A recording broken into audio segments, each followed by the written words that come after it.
পৃথিবীতে একজন মানুষই শুধু জানতেন যে তিনি পৃথিবীতে কতদিন বাঁচবেন, সেটা হচ্ছে সাইয়েদনা আদম আলাইহিস সালাম। ওনাকে বলে দেওয়া হয়েছিল উমরুকা আলফু সানা, তুমি পৃথিবীতে বাঁচবে 1000 বছর।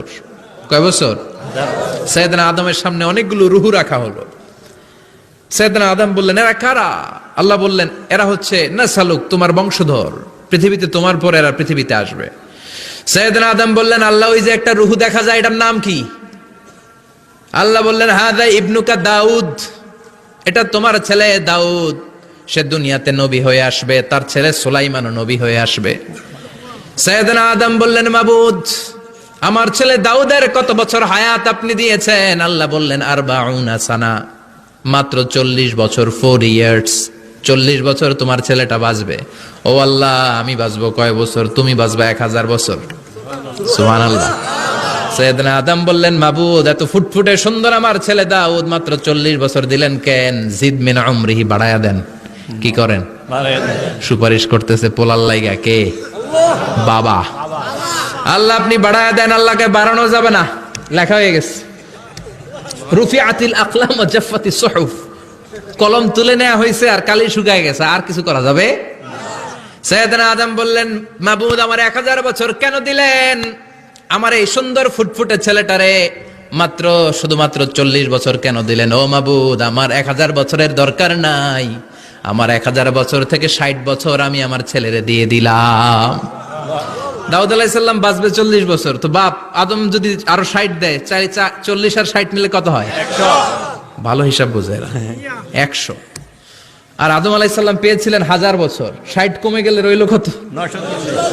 940 বছর পৃথিবীতে থাকার পরে মালাকুল মাউত চলে এসেছে। কারণ এটা on time, the death will come on time, it never late, কখনো দেরি হয় না। আল্লাহ বললেন, লিকুল্লি উম্মাতিন আজালুন ফাইযা জাআ আজালুহুম লা ইস্তাখিরুনা সাআতান ওয়া লা ইস্তাকদিমুন। মৃত্যুর একটা নির্ধারিত সময় আমি বেঁধে দিয়েছি, অন টাইম, অন টাইমেই চলে আসে, 1 সেকেন্ড আগেও আসবে না, 1 সেকেন্ড পরেও আসবে না। 940 বছর বয়সে মালাকুল মাউত এসে হাজির, এসে বলল, জিইতু আন আকবাদা রূহাক, রূহ কবজ করতে আসছি। আদম আলাইহিস সালাম বললেন, রূহ কবজ করতে আসছো মানে? আমি বাঁচবো তো 1000 বছর। কয় বছর? মালাকুল মাউত বললেন, না না, ওই যে আগের কথা স্মরণ করেন, আপনি 60 বছর দিয়ে দিয়েছিলেন। কয় না, আমি দেই নাই, আমি আরো বাঁচুম, আরো 60 বছর পাওনা আছি, আমি দেই নাই। মালাকুল মাউত বললেন, আপনি দিয়েছেন। আদম বলে, দেই নাই। মালাকুল মাউত বলে, আল্লাহ ঘটনা দেখেন, দিয়া কয় দেই নাই। আল্লাহ কয়, থাক, কথা কইস না, আয়া পর। সুবহানাল্লাহ পড়েন। নাসিয়া আদম ফানাসিয়া বানু, ভুলে গেছেন উনি। আমরা ভুলে যাই, আমরা খেয়ে বলছি খাই নাই, নিছিলাম পকেটে, কয় নেই নাই। এরকম ডাকাইত আছে না নাই?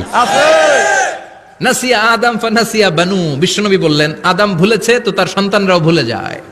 জাহাদা আদম ফাজাহাদা যুররিয়াতু, আদম অস্বীকার করেছে, তার সন্তানরাও অস্বীকার করে। সেদিন থেকে আল কিতাব ওয়া শুহুদ, মানে লিখে রাখার সিস্টেম আর সাক্ষীর সিস্টেম চালু হয়েছে। সুবহানাল্লাহ পড়েন। সুবহানাল্লাহ। 940 বছর বয়সে মালাকুল মাউত এসে আদম আলাইহিস সালামের রূহ নিতে পারে নাই। উনি 1000 বছর যখন হয়েছে তখন এসে সাইয়েদনা আদম আলাইহিস সালামের রূহ কবজ করেছে। যেই দিন পৃথিবীর প্রথম মানব, প্রথম নবীর রূহ মালাকুল মাউত দুনিয়া এসে কবজ করেছে, ওই দিনটাও ছিল জুমাবার। সুবহানাল্লাহ, আল্লাহু আকবার।